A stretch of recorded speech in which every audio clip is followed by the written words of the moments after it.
संजय राऊत तर सगळं मंत्रिमंडळ हटवायला बसलेले आहेत. त्यांना असं वाटतं हे मंत्रिमंडळ जावं आमचं मंत्रिमंडळ यावं.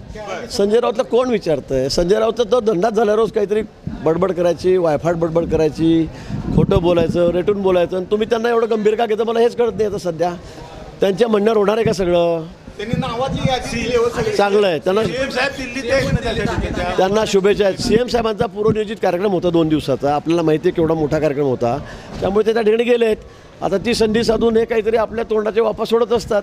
त्यांना शुभेच्छा आहेत. चालू दे त्यांना म्हणा. आता त्याबद्दल मला काही माहीत नाही. मी 2-3 दिवस झाले गावाकडेच आहे, मुंबईला गेलेलो नाही आहे. त्याच्या वेळेला मग आम्ही एकमेकांवर कुरघोड्या करत राहतो.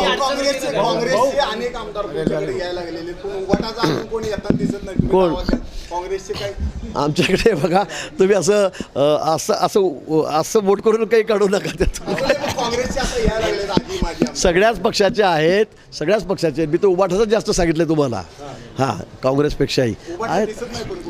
दिसेल आता बघा थोडं थोडं. आता निवडणुका आहेत समोर, दिसेल. आणि त्यातही मी सांगितलं की तांत्रिक अडचणी आहेत. ते लगेच आले. त्यातून खासदार आहेत की 4 खासदार आले, 2 खासदार त्यांना येता येत नाही. तांत्रिक अडचणी आहेत. पण अनेक लोक आमच्याच मार्गावर या ठिकाणी आहेत, ते तिकडे राहायला उत्सुक नाहीत. म्हणजे आता isakal.com आहे देशातील नंबर 1 ची मराठी न्यूज वेबसाईट. प्रत्येक अपडेटसाठी isakal.com ला नक्की भेट द्या.